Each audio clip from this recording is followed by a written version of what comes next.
They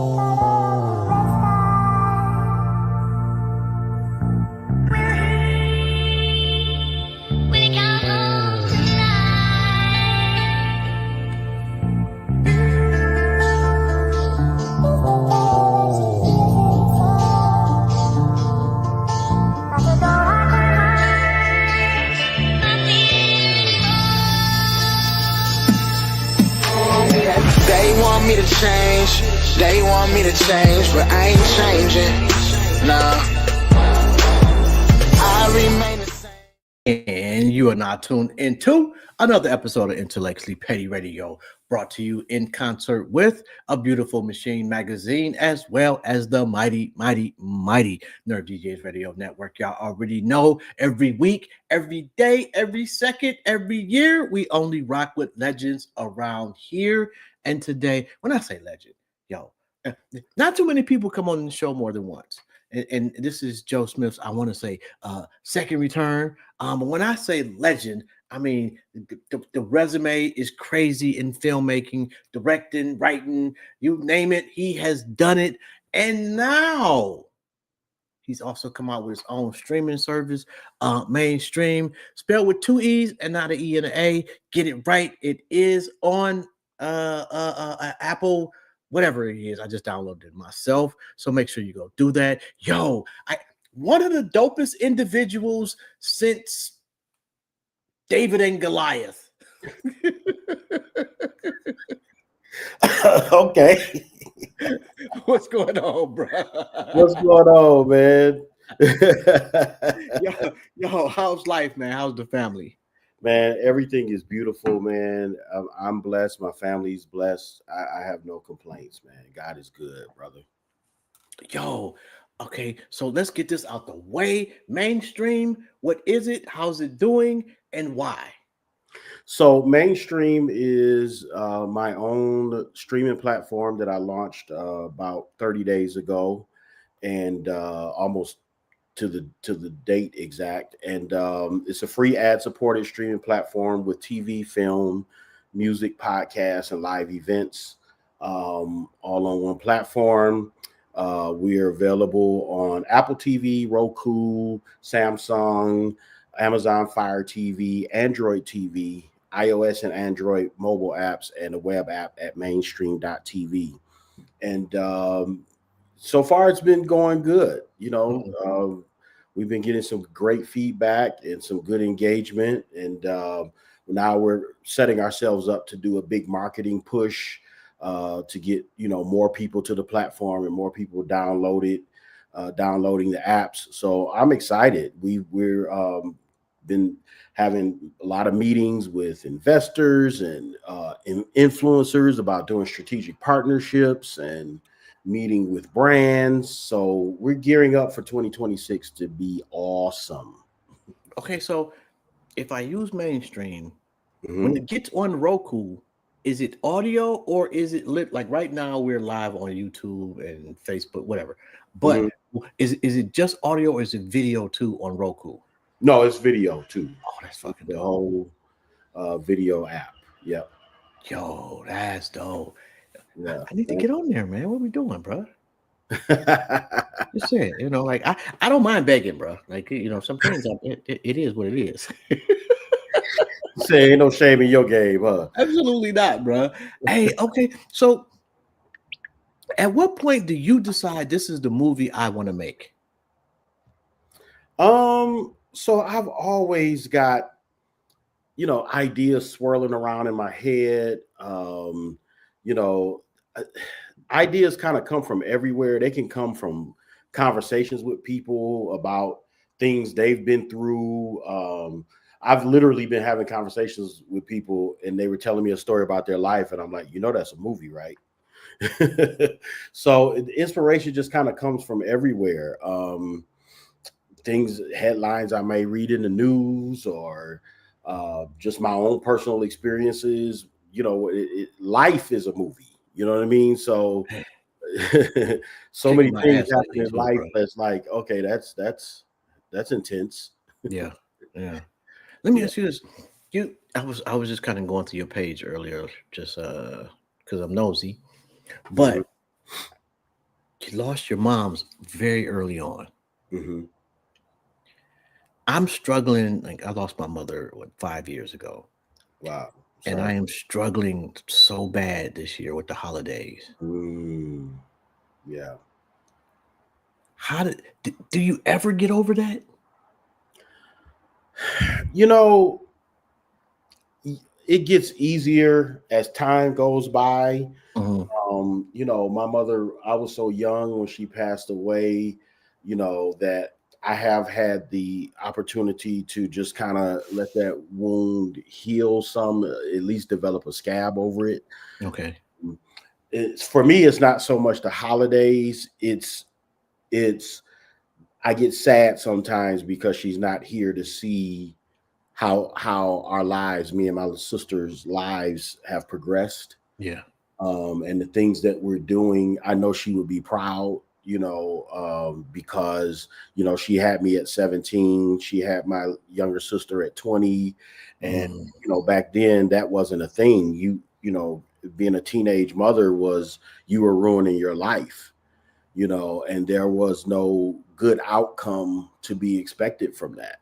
Yeah. Yet here we are. So that makes me sad that I didn't get to have a relationship with her, and that she's not here to see how we turned out, but I have my moments, and then I just kind of have to keep it moving because it's like I can't dwell there. Yeah. But yeah, so it just takes time to heal. My mother that raised me, she passed away in 2009. Mm. Yeah, it was the same thing. It was like that whole year, first few years, the holidays were rough, and but as time went by, I just tend to focus on the good times more than I focus on the fact that they're not here. And I know that may sound cliche, but that's just what I did to kind of. Oh, that's so fucking hard. Yeah. Yeah, it's so hard, bro. Like for me, because my mother was a nurse and I'm a nurse, so some of the memories, like if I was having a fucked up day at work, I'd call my mother on my lunch break. Mm-hmm. So sometimes lunch breaks at work are just ass for me. Mm. Um. Yeah. So we got Thanksgiving coming up this week, and I don't care. I'm not looking at the pageantry or the actual rationale behind the holiday, Mhm. but I like to eat. What are you thankful for? Man, I'm thankful for life, man. I'm thankful to be alive. I'm thankful that, my family that is here, they're healthy, they're good. I'm thankful for my grandson and my daughter and her husband. And I'm just thankful. You know what else? I'm thankful that I have a purpose and that I know what my purpose is and that I'm pursuing it 100%, and I'm in my right mind. I have the faculties of my mind to be able to pursue my purpose. So I'm thankful for that, man. Yo, I'm still trying to figure this shit out, and I'm 53 years old. I don't think I'm gonna get it done, bro. Yeah, you are. You in it right now. I don't know. Like this, it doesn't make me any money. I just enjoy it. Yeah, I feel you. It's like, nigga, how long can I do this shit in my basement?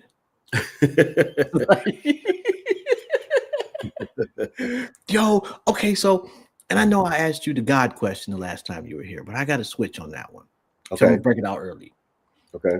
Okay, so it's the same scenario. You're sitting on a park bench, only this time Satan sits down next to you. Mm-hmm. And says you can ask him or her one question. What would it be? I wouldn't ask him anything. I would rebuke him and tell him to get away from me. Because you don't have no questions for Satan? I don't want to talk to him. Man, He's a liar. He lies. Well, anything he says is going to be a lie. Not necessarily. Yeah. He tells the truth too sometimes. That's why the lies are so effective, is because he tells you a shitload of truths and then sneaks a lie in there. That's why it's effective. But I need to know, what was it that you said this wasn't enough? You were the number 2 guy. Life is great. God is amazing. You're in heaven. every day is the most beautiful day you've ever seen, and that's not enough. Yeah, I that's need a to good know. question to ask him. Like, bro, what was up with you? Like, what you on, bro? Like, goddamn. Now, how that work out for you?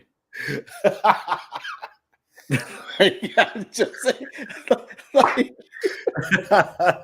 I wonder has Say never went back to God and been like, my bad, bro. Man, I was Fuck it. tripping, bro. I was tripping. I don't know what I was on, man. It was them, man. It was all in my ear. And God is like, no, bro, you're gonna stand on that forever. Yeah. This is already that ship is sailed, brother. I'm over it. What movie can you watch over and over and over, and each time is like the first time? Oh, there's so many. Sheesh. I'm a big. Why would you ask me that? There's not one. There's so many. You know what I'm watching over and over right now? It's funny that you got that poster on your wall. The Who Killed Malcolm X documentary on Netflix. Mm. I've watched that probably 10 times. All the episodes. Yo, I was watching Harlem Godfather yesterday, Mm. and it's the season after Malcolm X gets killed. And Mhm. so, a lot, that's still to this day, man, it's sadly intriguing, Yeah, damn. absolutely. And as you can see, man, I'm a Malcolm X fan. Absolutely. Hi Doris. My day was it was cool. I didn't have to work, so that's generally a good day. Yeah, okay, so have you failed at anything? Yes. I don't know. So the way my mind works is like Mhm. I don't fail, I learn.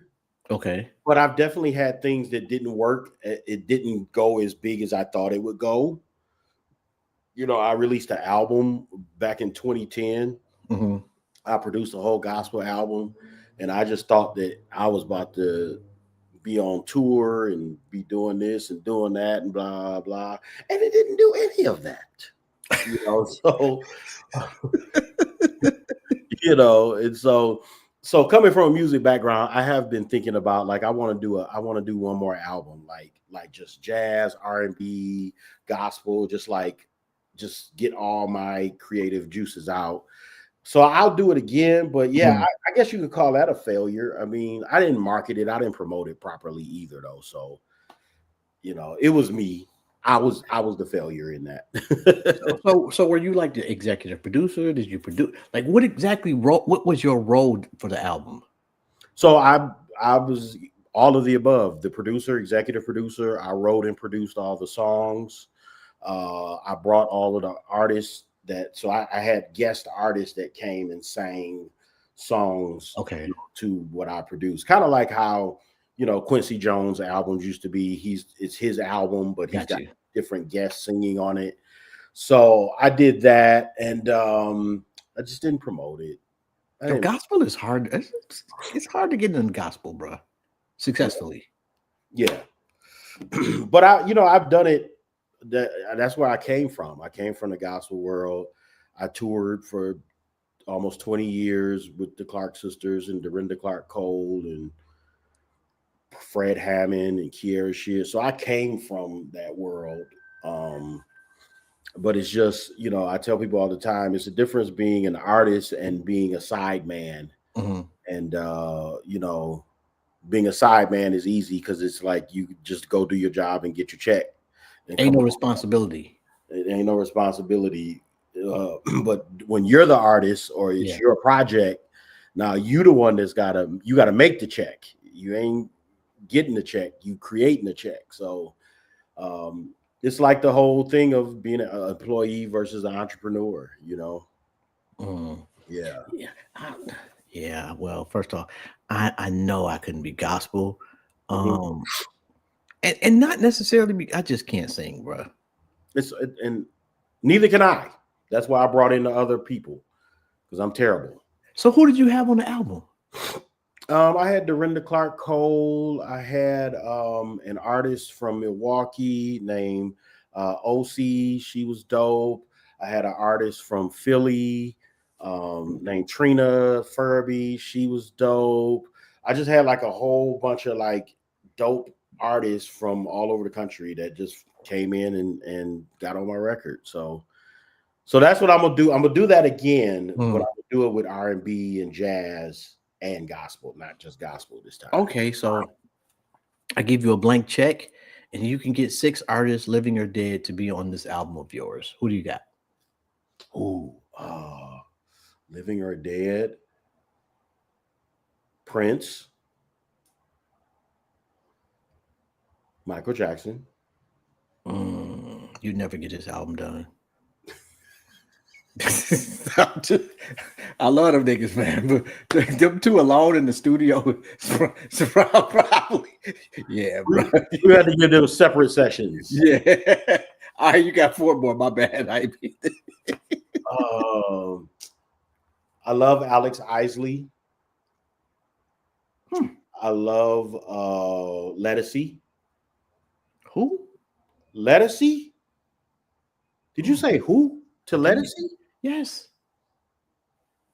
Bro. My bad.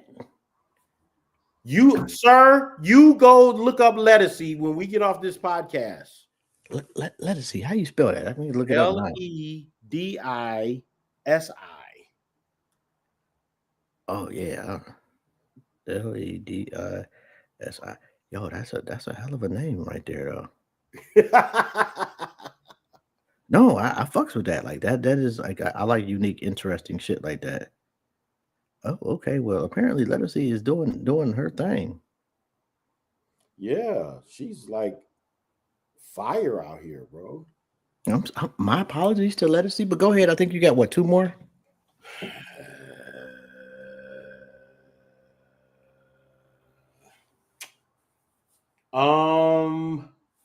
I like PJ Morton. PJ Morton and got an interesting list. Yebba. Mm-hmm. I love Yebba. Yeah. Ooh, Moonchild. That sounds familiar. Yeah, Moonchild is fire. Yeah, you are way down the rabbit hole, and I'm not. I'm not even on the field. I don't even see the top of the rabbit hole, bro. Because Moonchild, never heard of Yebba. Yebba, Yebba. And I didn't want to look too stupid after the first one and say I had no clue who PJ was either. But I don't. Okay. Yeah, all right, bro. I am not my manager. My manager knows every artist from here to Poland. If you can sing, she's fucking heard of you. Me, look, but I'm so boring. Now, movies, I watch your shit. TV, I watch your shit. Best sick. What you got, bro? Amber, she in the chat, she said Luther. Yes. Luther's voice is like silk. I would have to do something. Never get that album done. Luther, Michael, and Prince in the studio. Like, even if they're not in the same fucking studio, they're going to complain about the other person fucking up. I absolutely guarantee you. Like, I'm sorry. You know, like 3 Michael Jordans on one team is not a good team. Yeah,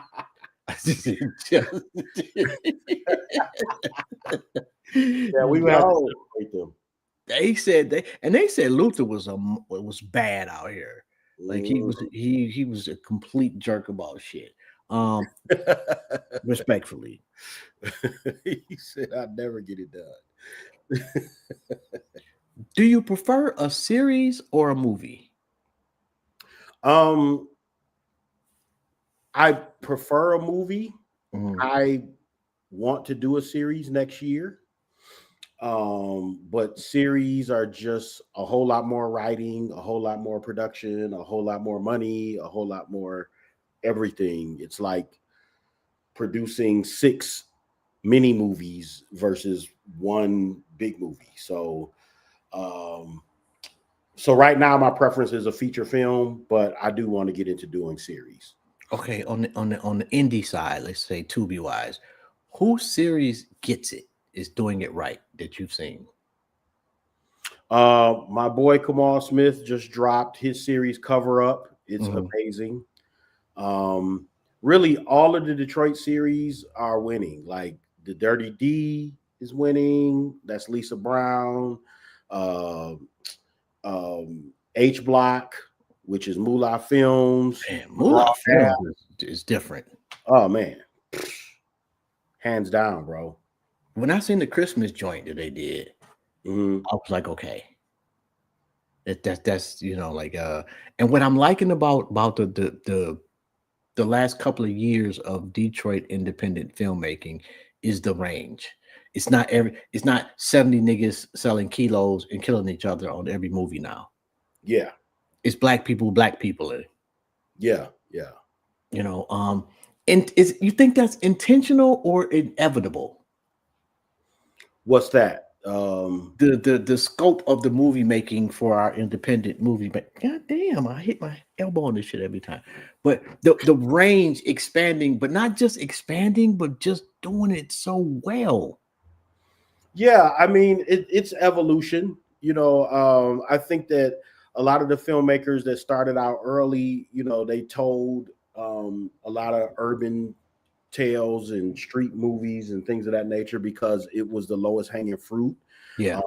If you came from the hood, these are the stories that were around you, and they weren't expensive to produce. And so that's what a lot of people built their name on. But now, and I'm proud to say that my movie, my second movie, A Good Man, which was kind of a leader in taking taking us into the thriller genre. Okay. Because everybody was kind of sticking to the hood movies. My first movie was Diamond Girls, about women who were dating street guys. So then when I did A Good Man, then after that, you started seeing a lot more thrillers. And I'm not saying other people weren't doing it before, but it wasn't a thing. Right. So now that we've branched out into telling stories about, thrillers, now we're getting into horror, and now we're getting into, comedy more. So I'm excited about it. I love it, man. And again, it's the magic of what we do is figuring out how to do more with less, and how to get the quality out of, with minimal resources. We're making micro budget films, man. Like our budgets are not big at all. So somebody spends over a certain amount of money on a movie, we like, man, what's wrong with you? You crazy? Okay, but what isn't that the goal though, to be able to spend more money? Yes, but the problem is that with Tubi, you only can make so much money. There's like a range that you got to stay within. Okay. So that you don't lose. Okay. And the magic of Tubi is that the audience is already built in, right? So that's another reason why you see the same kind of movies over and over and over, is because that audience likes a certain kind of thing. And if you stray outside of that, you kind of rolling the dice on your money. You rolling the dice. And I know people that have rolled the dice and they've lost a lot of money trying to do something different and out of the box. So the audience is there, and so we don't have to do a lot of marketing. Yeah. And because if we had to market our films to make the money that we currently make, everybody would go broke. I feel you. Yeah, because we're making money off of literally millions and tens of millions of impressions or views. And so how do you move 10 million people to your content without a massive budget? So the magic of Tubi is that they're already there. Okay, so how do you prevent having to go with a certain genre, so to speak, on mainstream? Well, the good news with mainstream is that we have the ability to train our audience to like more than just urban stuff or hood stuff or whatever. And so that's our goal out of the gate, is we're doing deals to acquire more documentaries, more comedy, more rom-com. We're going to do stand-up comedy. We just finished filming a show this past Saturday. Shout out to Amber Ewing, who's in the chat. She created a show called Cooking with Comedians. It's like a cooking competition show using stand-up comedians as well as social media comedians. That's going to be on mainstream. So we're training our audience from the beginning not to just expect the same old. Okay, so is that shot already? That you with Amber and the comedians? Yes, we shot our first season Saturday. Yep, we shot all the episodes. Yeah, because that sounds fucking funny. I know, right? Like that the potential for that one is crazy. What's the other one? Oh, I had dude on the show too.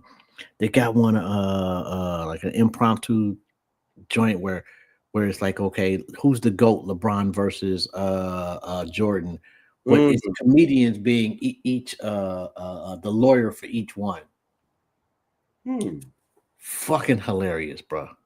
Really? Absolutely insanely. Like Ryan Davis is on there a couple of times, and Ryan Davis is just a funny cat. Okay.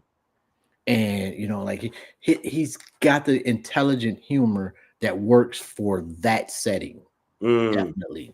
Yeah, definitely funny. But and she said it's in the post. Yes, in post, yeah. Oh, in post. Okay. Yeah, it's in post. Okay, so Amber, is this and I don't know if people can access that YouTube link, but I did put it on the screen. Okay. Do me a favor too, Amber. Write out the name of it and let them know it's on YouTube or whatever. Because I don't think you can actually go hit a link from here. Anyway, that's fucking dope, bro. Yeah, thanks, bro. So that's gonna be the secret to our success is just creating different programming that you can't find on Tubi, that you can't find on Zeus, that you can't find anywhere else. You have to come to mainstream for these shows. So we're building, bro. How do you know a show? What's a good show to you? The fuck was that, bro? You be coming with the big questions. You feel a child like I need to know. Like what? Like I know what I like, but I'm kind of I think it depends on what kind of show it is. Of course, it has to be engaging and entertaining. People want to be entertained. If it's a documentary, it needs to be informative while being engaging and entertaining. So engaging and entertaining is the common thread through all of it, whatever it is. Even if it's a documentary, you still have to find a way to keep people intertwined and caught up in it. If it's a show like Cooking with Comedians, it's got to be funny. People, that's what's going to keep people there, is seeing the comedians, seeing them cook in the kitchen, them being engaged and like, oh man, I could have made that dish better than that, keeping people locked in. And I can't wait till we go to the next seasons and we start bringing in other names. You'll be able to see your favorite comedian, whether it's local or national or social media, either cooking a dish well or screwing up a dish. That's good. That's good clean fun, guys. Who doesn't want to see that, right? So yeah, I can fuck up a dish. Yeah. I can cook, bro. I'm pretty bad. I have been trying to learn lately because but man, I just can't cook, bro. So you don't follow the directions? You don't have well on hand? Oh, that's not cooking though, bro. That's embarrassing. Okay. Yeah, like I will call somebody and FaceTime the recipe, but yeah, the boxing one. No. I will pull a box out the garbage. Like, now, what is how many eggs you say put in here? Oh. I'm terrible, bro. Somebody tried to get me to make some rice the other day. Like motherfuckers don't realize how difficult making rice really is. It seems stupidly simple, but it's not. And I'm just not a rice maker. Hey, bro, they have the rice in the bag that you can just put the whole bag in the water and boil it. I still fucked it up. Okay, that's fair. Okay. Got it. Bro, it's like, okay, yeah, you're that stupid. Yeah, I am, bro. Yo, so if I could give you one screenwriter, matter of fact, is there a difference between someone that wrote the script and a screenwriter? No, the screenwriter is screenwriter, script writer, same thing. Okay, if I could give you one screenwriter throughout history to make any movie that you could envision, who would it be? That's not you. Oh, let me get back to you on that. That's a good one. Sheesh. Usually I'm gonna start making you give me the questions in advance. To be on guard, making me look like I don't know what I'm talking about. No, man, you know what? It's just like as the conversation unfolds, I just think of shit. Yeah, I'm the same way. Yeah, like my shit is not the most you don't have to have a PhD to understand me. Yeah. I'm pretty simple, bro. Shit, I am. Is it let's say I give you an actor and an actress in one room to make a movie. Who do you pick? Denzel. Actress. She's been quiet lately, but Angela Bassett. Like, you can't go wrong with Angela Bassett, bro. They're masters, bro. You know. Oh, and me and my boy, we did a podcast the other day, and because I saw the Eddie Murphy documentary, and it got me to think, like, Eddie Murphy. If you did a versus with Eddie Murphy's movies, I would put his 10 movies up against any other person's 10 movies in history. And so my boy picked Denzel. And you would think that Denzel, just off surface, that Denzel would kick his ass. He did not. Like Eddie Murphy. Like how many actors can do the Nutty Professor scene when they all at the dining room table? It's pretty genius, bro. Yeah, like there's not another actor, living, dead, or otherwise, that could pull that off that brilliantly. Yeah. Denzel included. Yeah. So I'm just saying. Anyway, that and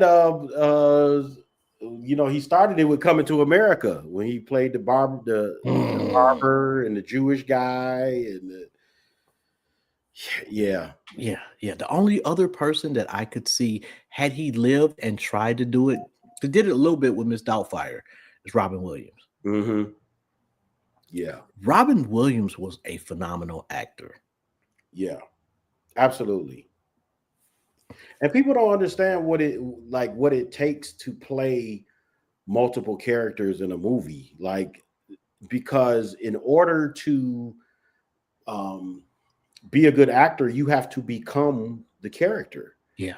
And so, and there's a lot of actors that talk about how when they've come out of a role, it's hard for them to get out of it, mentally and emotionally. So to do that with multiple characters, like multiple people in a movie, it's like, yeah, my man is just Jim Carrey.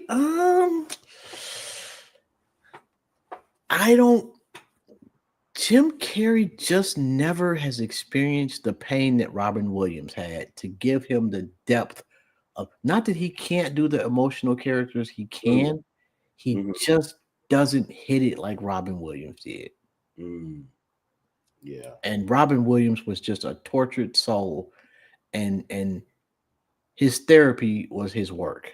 Mhm. You could tell, you know. You know, a lot of comedians are. Yes, extremely fucked up. Yeah. For real, bro. It's an escape. You get better at the things that get you out of whatever fucked upness you go into.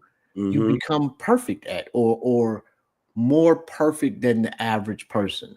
Yeah. Like you look at the great comedians, Dave Chappelle might be the exception, Yeah. but look at the shit like Richard Pryor's growing up, Oh man. completely fucked up. Yeah. Yeah. Crazy. He grew up in a crazy world. Oh my god. Yeah, like I mean, if you just go through it, I don't care black, white, green, or indifferent. Like if you and it's not just comedy though. Yeah. You know, like Denzel is probably one of the few people, although I've never heard him talk about any like horror stories in his past, Mhm. but one of the few superstars that doesn't have like a really some fucked up shit happen to them in life. Yeah. Yeah. God only gives you so much. Mhm. I, Yeah. I had a show a few years ago, and we were talking about prayer. Mhm. And my question was, is there a right or a wrong way to pray? No. As long as you're not disrespecting God, but I no, I don't. I think that you can talk to God normal, the way you talk to anybody. You know, I think that God.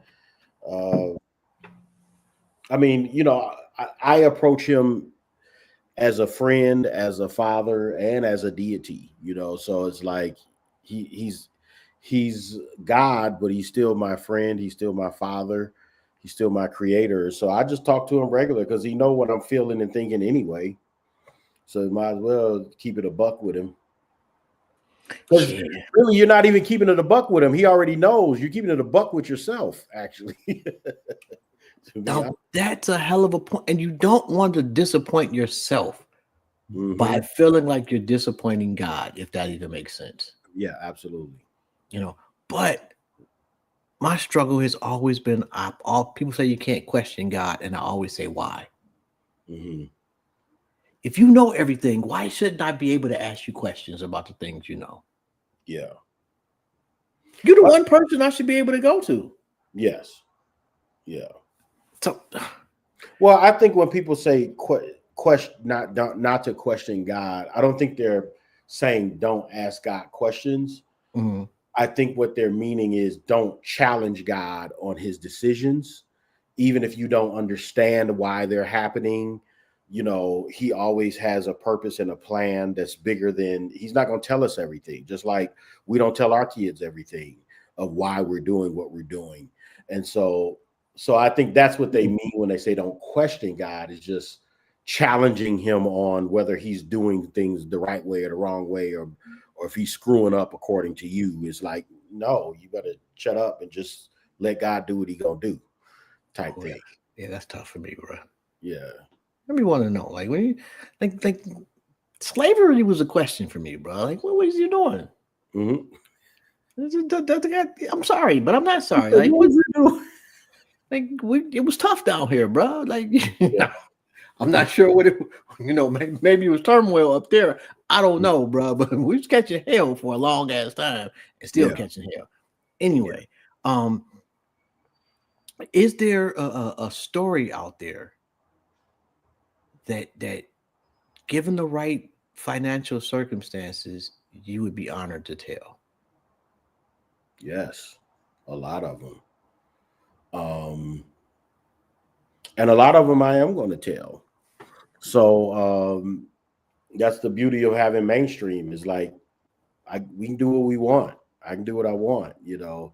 I just negotiated a deal a couple of days ago with the young lady who I don't know if you guys remember on the news, her husband had murdered his first wife. He went to prison. He got out of prison 20 something years later, married this girl, and they had 4 kids, and he murdered the kids and tried to kill the wife, but she survived. So we're doing a documentary on her and doing a feature film on her story. So I'm excited about that. That's crazy. Yeah. There's a lot of Detroit stories that I want to tell. I want to do a documentary on Malice Green. A lot of people may not remember Malice Green. I remember Malice Green, bro. Yeah. So we need a Coleman Young documentary. That's in the making. Yeah, we're doing a Coleman Young documentary.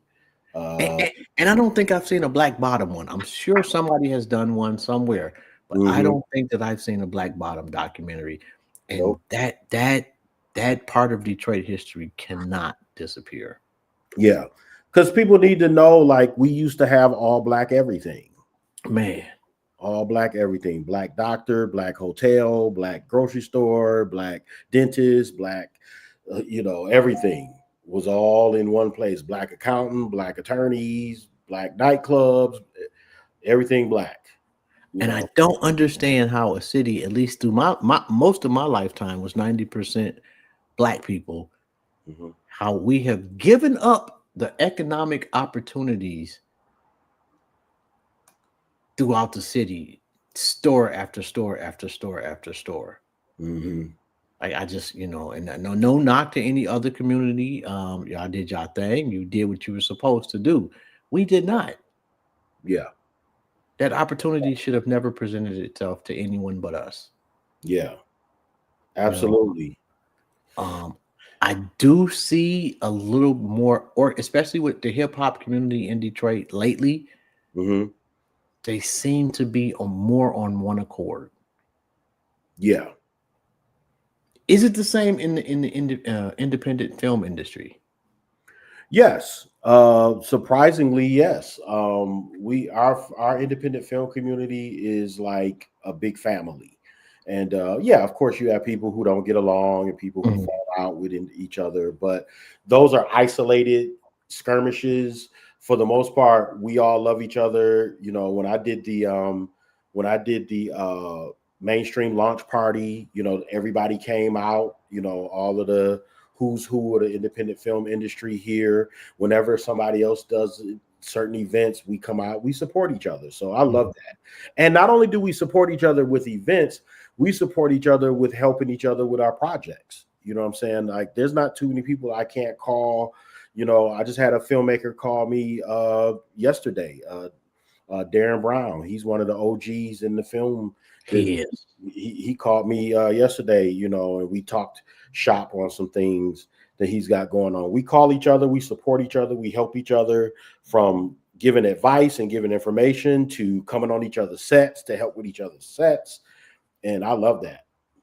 What's the next move for the independent filmmakers coming out of Detroit collectively that will give more power to you guys?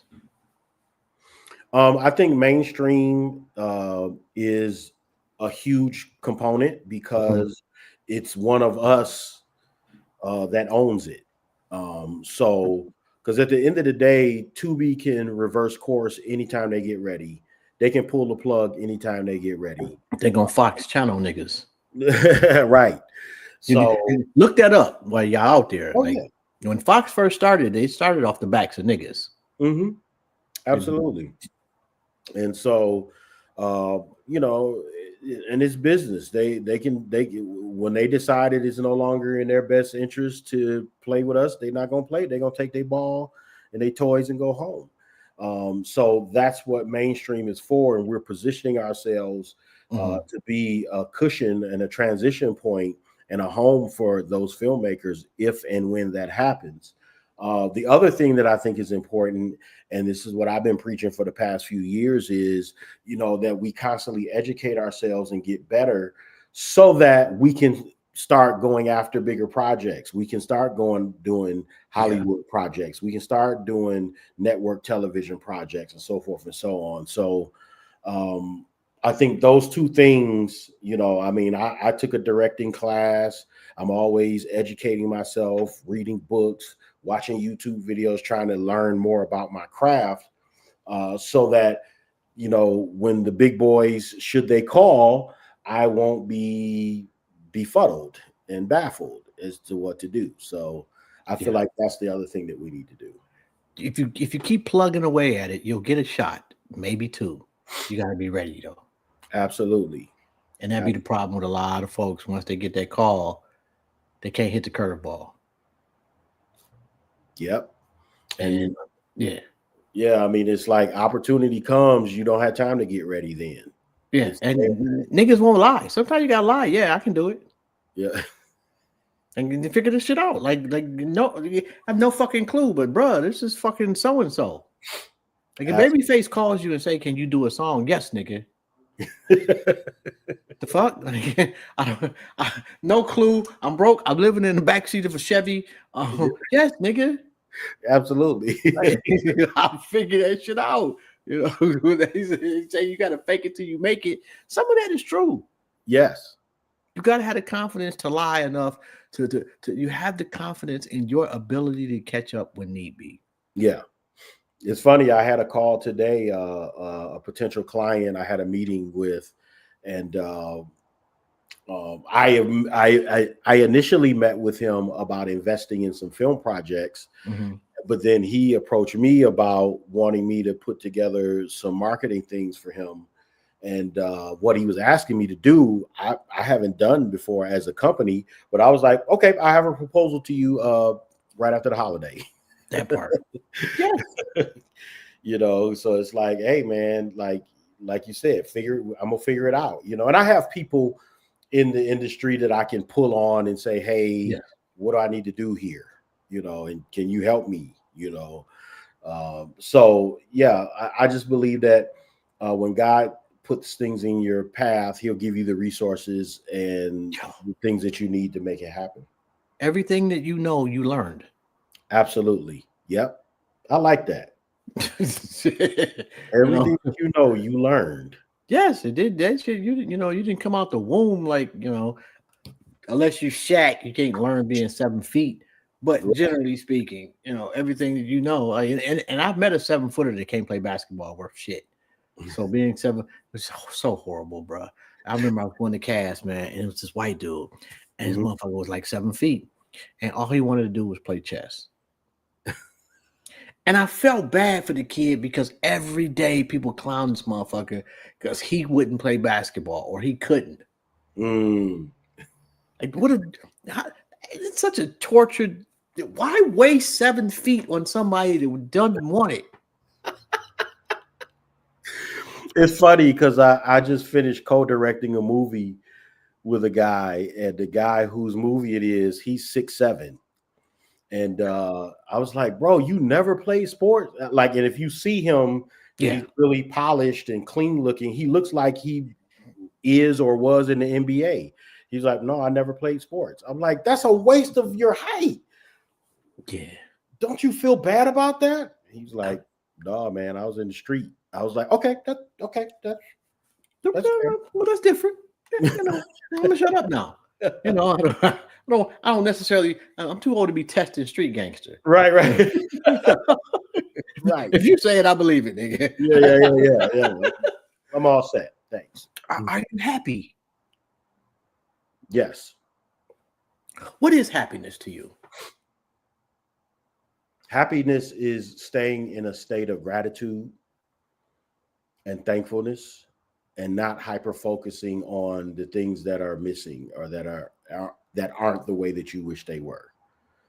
There's always going to be something that's not the way you wish it was. There's always going to be something that's not working out the way that you want it to be. But all these other things over here that are, you focus on that. And then if there's a way that you can change the things that you don't like, then change it. But that's what keeps me happy and brings me joy, is that I feel like life is changeable. Life is moldable. It's malleable. Life is something that if it's not going the way you want it to be, you can change that. may be hard depending on what's wrong, but I stay in a place of joy, and I stay in a place of happiness, even when things aren't going the way I want them to go. Okay, so I gave you one thing you can change permanently. What would it be? Just about you, though.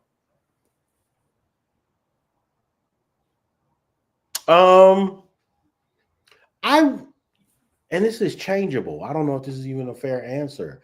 I wish I was more disciplined with working out and my diet. I feel you on that. Although I wouldn't change that about me. Look,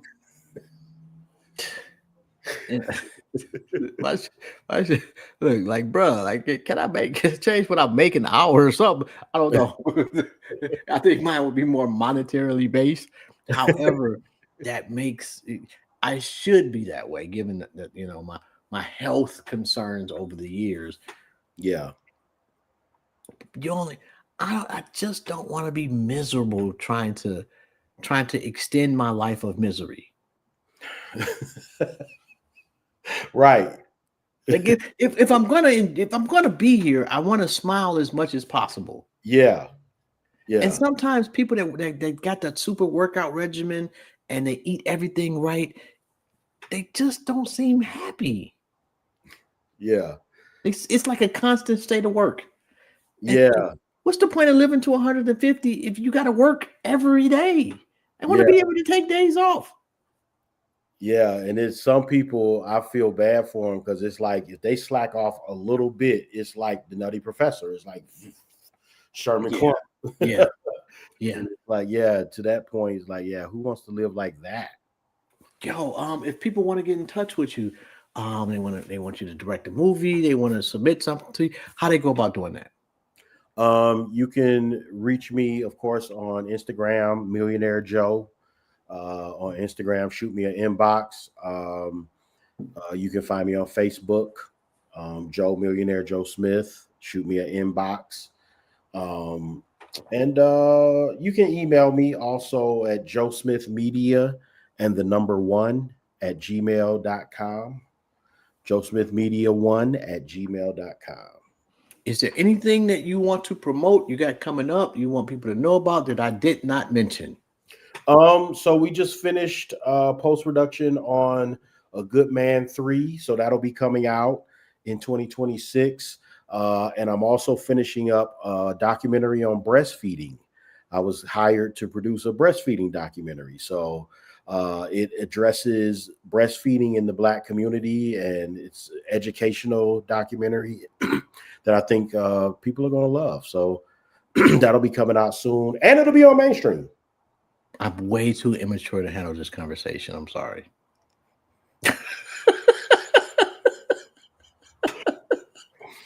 Okay.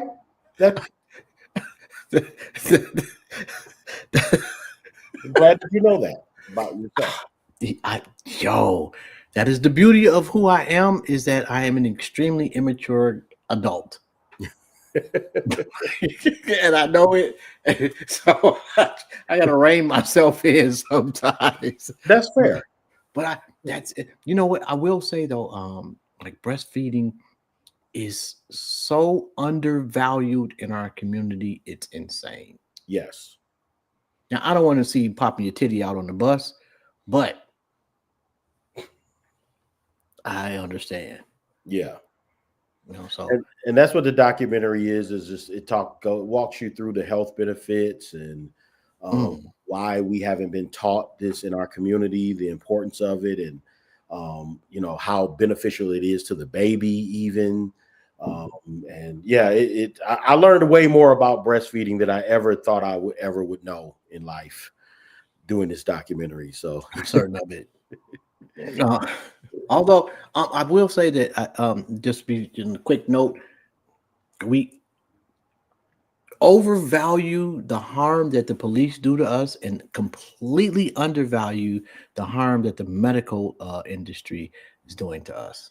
Yeah, because when you look at the harm that is being done medicinally, it is exponentially worse than bullets. Yeah. You know, so if you're out there making movies, please, we could use, we could use that. You Yeah. know, some of those, because it's a couple of brothers that have channels that talk about those type of things. Mm-hmm. You know, so Yeah. yo, man, I'm so proud of you, bro. Like, you fucking dope. Thank you, bro. I appreciate that. Thanks for having me on, man. Come on, man. It's shit, you family, bro. And I know, and people out there like, oh, you didn't talk, because I'm retarded, man. I'm sorry. I'm learning disabled. Sometimes I'll be off the rails, and sometimes I just be interested in people, and not necessarily like that moment, but what you do gets you on the show, and it's your story that makes you stand out. Yeah. And you got a dope fucking story, bro. Thank you, bro. On that note, man, we're gonna get out of here. You have a dope ass day on purpose. Enjoy Thanksgiving, your turkey, first yams and greens are disgusting. What? Hate me. Oh, and while I'm at it, sweet potato pies taste like toenail juice. Why is this happening to me? On that note, What do you mean? Oh, horrible. Anyway, so you just gonna eat bologna sandwiches on Thanksgiving, then, huh? fried bologna sandwiches are the shit, man. If you get the little bubble in it, oh, come on, bro, stop it. Don't act like you don't know what I'm talking about, man. You just don't even get out the bed on Thanksgiving. You just stay in the bed and watch TV. Anyway, on that note, man, y'all enjoy your holiday. Y'all have a good one. I'm out, man. All right, Peace. Bro.